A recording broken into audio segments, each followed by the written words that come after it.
on Sunset, Miyagi's on Sunset. They used to do like portrait thing. They had, oh, it was beautiful. And you know, I went there, right? But on the way, I was living in Atlanta. My home is Dallas. And so what happened was I was flying to Dallas, and then I was gonna go to LA because I normally would come and see the kids, and then I would go to LA, right? And then I was gonna do the show.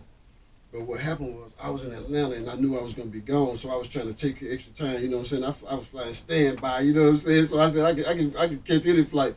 So I said, well, that's cool. So I was lagging around just to make sure I was taking everything right. Little do I know something going on in Dallas. I have no idea about this guy. The guy finna do something to me. He finna do a doozy.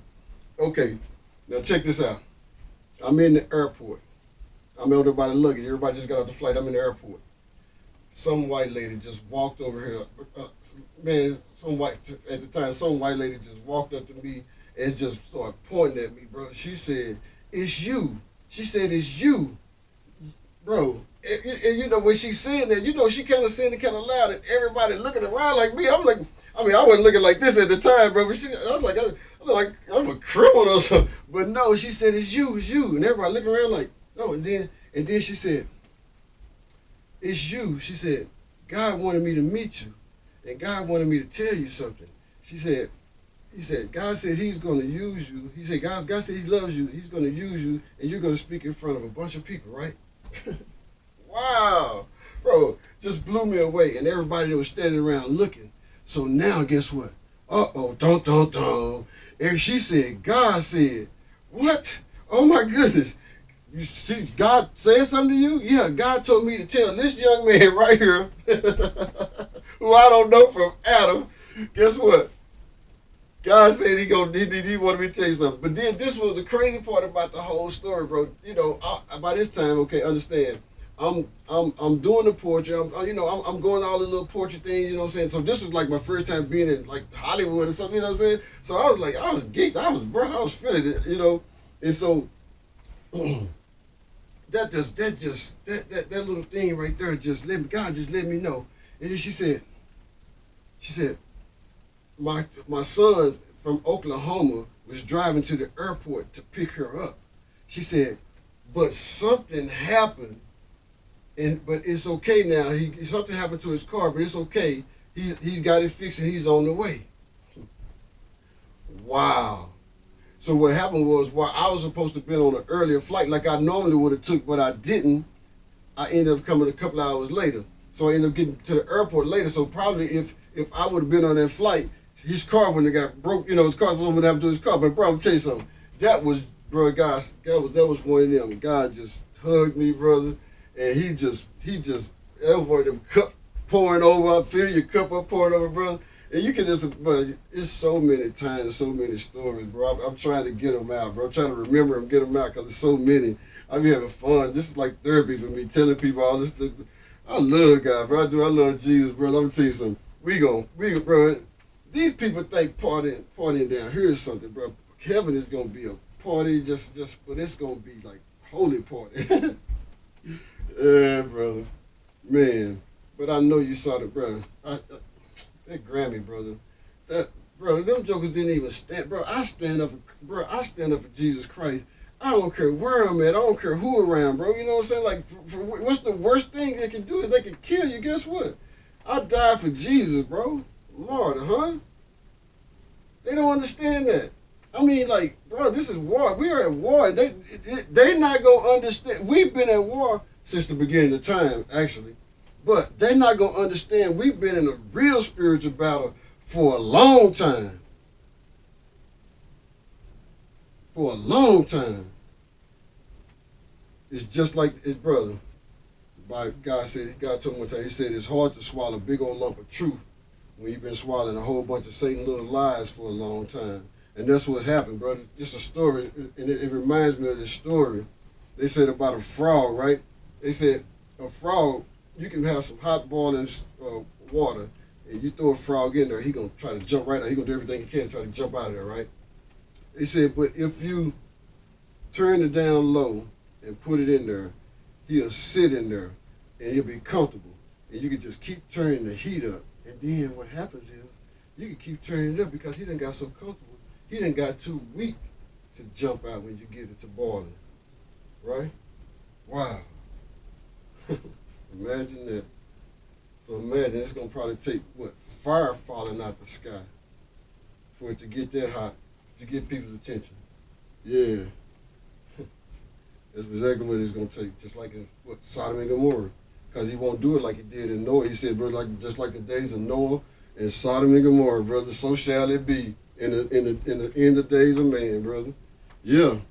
We are getting ready to, bro. Can you imagine, bro? We're getting ready to see the two witnesses, the Antichrist, bro. I mean, I don't know if we're gonna be still here, but guess what? They getting ready to show, bro. It's getting ready to jump off, bro.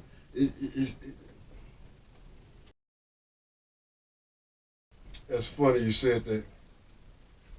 And the funny part about it is because people don't realize that, brother. It's funny. It's crazy the things that people can make themselves believe, or they can let Satan deceive them in believing. Just like over time. He said it's a lukewarm. He said, bro, think about it. This generation is just lukewarm. Revelation 3:17, lay out to see a lukewarm. But thou sayest something rich and increase of good and have need of nothing. God said, but knowest not that thou art wretched, miserable, poor, blind, and naked, America. Wow. Wake up, America, bro. Y'all need to check out my poem. Wake up, America. To whom much is given, much is required. In America, I bless you because you were the apple of my eye. But I do find you guilty of taking me for granted. So now you just kind of like that thorn in my side. America 9/11 was a wake-up call. I let it happen to get your attention. Because I need a few good men who are willing to stand up tall. Because Satan's people blow up planes, trains, and automobiles for his cause. Right now, America has a war on terror, and people around the world are scared. North Korea, China, Iran, getting their bombs ready in the East. They are getting ready to show America theirs. America, stay strong in Iraq, please. Because I need you and Israel to stand together to bring Iran and Islam to bow down before me. And if tsunami Katrina wasn't enough to get your attention to bring to your knees, then maybe you should have, when you dial that 1-800 number, it's on the daily India, say, may I help you, please? Because while you were sleeping and playing politics in America, Sam Walton, Bill Clinton, both the Bush, and now Obama, sending all your jobs overseas because they all Illuminati, just like Jay-Z. Wow. He said, my servant Martin Luther King Jr. was sent to America for a very short time. But I wonder how he feels now that knowing after fighting so hard to get the shackles off our feet, that we would stop loving each other with equal rights and materialism. We don't let the devils put the shackles on our minds. Wow. Martin always said, America, together we stand, divided we fall. If you don't stand for something, you will fall for any man-made king. We fought for so much more that if he saw the way we treat each other today, he would be so displeased and ask America, is this what I died for? He said, America, Malcolm X was a good man and everyone knew him well. That brother didn't accept Jesus Christ as Lord and Savior before he took his last breath. It's just another brother like Tupac, Big, and Michael Jackson with a good cause that's on their way to hell. Malcolm was a man who coined a phrase by any means necessary. When he came back from Mecca and Elijah couldn't use him anymore, they killed him and gave him back for us to bury. He said, America, wake up. It's 2006. The ACLU is dividing us and taking me away from your kids. Open your eyes, we're losing the youth.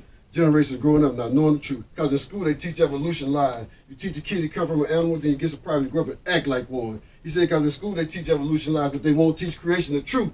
With so much deception going on, how the hell do you expect to know what the truth is?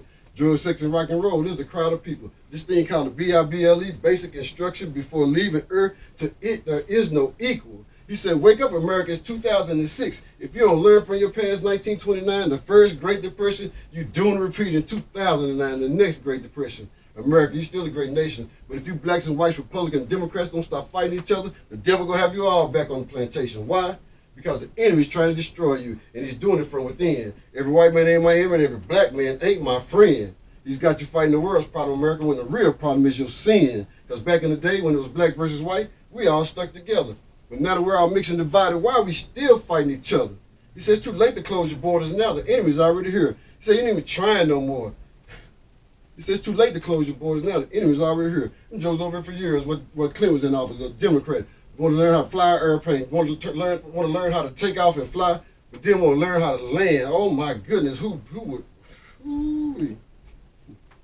He said, wake up, America. It's 2006. If you don't learn from your past, you are doomed to repeat it. He said, if you blacks and whites, Republicans, and Democrats don't stop fighting each other, the devil will have you all back on the plantation. Why? Because the enemy's trying to destroy you, and he's doing it from within. Every white man ain't my enemy, every black man ain't my friend. He's got you fighting the world's problem, America, when the real problem is your sin. Because back in the day when it was black versus white, we all stuck together.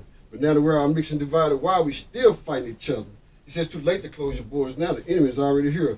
He said, but right before the bombs start flying, let's pray we all disappear. Now's the time to pray and cope, because the way John the Baptist said, Jesus Christ is our only hope. Wake up, America.